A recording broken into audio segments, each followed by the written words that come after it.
guys, and welcome to our second life signs video on YouTube. This video is going to be about cover-up ideas for scars. I'd like to start by saying that when it comes to covering your scars, you don't always need to cover them. It's very much a matter of whether you want to. It's a personal thing. Do you want to cover your scars, or are you just doing it because society sort of asks that you should be perfect? Scars on your wrists though can be covered with bracelets and watches and long sleeves obviously, but scars on your arms are a lot more difficult. But there are other options. There's long sleeves obviously, but in summer if you want to wear a vest top, you should be able to wear a vest top. But maybe if you do want to cover up, then you can put an open shirt over the top, so you're still cool but you're covered.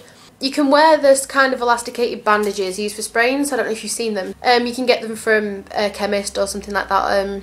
Ask your doctor, I'm sure they'll point you in the right direction to hide your scars so people are less likely to notice. But you will get asked a lot of the time how you sprained yourself, which can throw you, to be honest, when you're asked.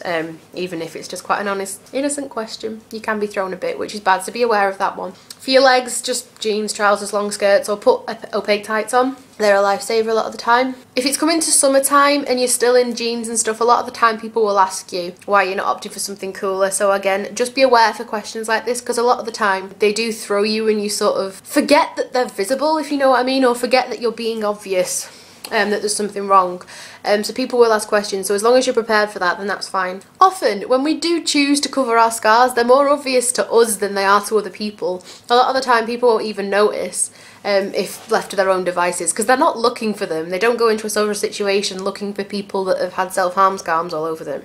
So they're more obvious to you because you know they're there and you know the stories behind them. So you are looking. So try and keep that in your mind when you're getting really paranoid and upset about your scars being visible. A lot of the time they're not that obvious. Covering up our scars makes you in control of who sees them, what they see, and whether or not you're ready to talk about it, which can make us feel really good actually. There really is no shame in having had difficulties in the past.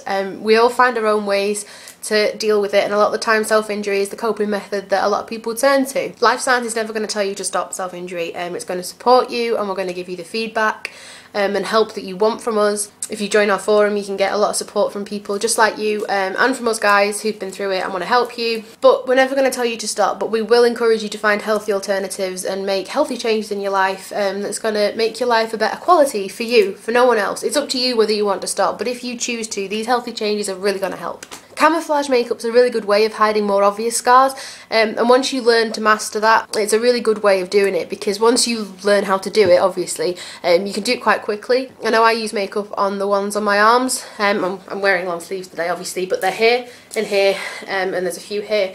But I use makeup for them because, like I've said before, I'm on a drama course, so a lot of the time I need to sort of wear cooler clothes, if that makes sense. So I just put makeup on for camouflage and it hides them and no one really asks, to be honest. So that's a good way if you want to go down that route. It's a good one. I'll put a link to the website of Life Signs where we've got information of ways to apply camouflage makeup and what sort of thing to do.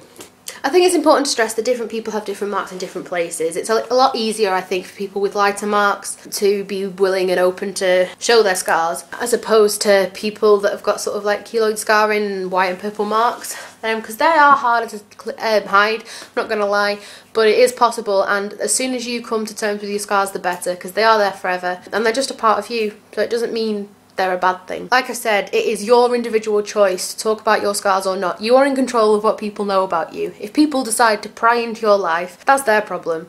If you want to talk to them, you want to answer them, that's brilliant, that's fine. If you feel comfortable with that, that's brilliant, but make sure you are understanding what you are going to be telling them and what could happen with that. I think it's respectful and courteous to definitely cover up fresh wounds, be that for friends or family or colleagues, especially young children, because a lot of the time fresh wounds are a lot more upsetting and emotive than actual scars, because they're a lot more aggressive looking than they perhaps are. No guidance that I can ever possibly say on here is going to suit every single person in the world in every situation. I can't possibly know all of your situations, but I hope that a few things that we can suggest to you can help everybody out there to make up their own minds of what they want to do. Here at Life Signs, we feel that you should be confident about who you are without feeling like you have to show your scars. We do think your wounds should be covered and treated for health reasons, but as long as you make sure they're healthy and clean and looked after, then that's fine. Our scars are going to be a part of us forever, and we do need to learn to deal with them, but you do that on your own time. You're on no one else's clock but your own. Stay safe, guys. Bye.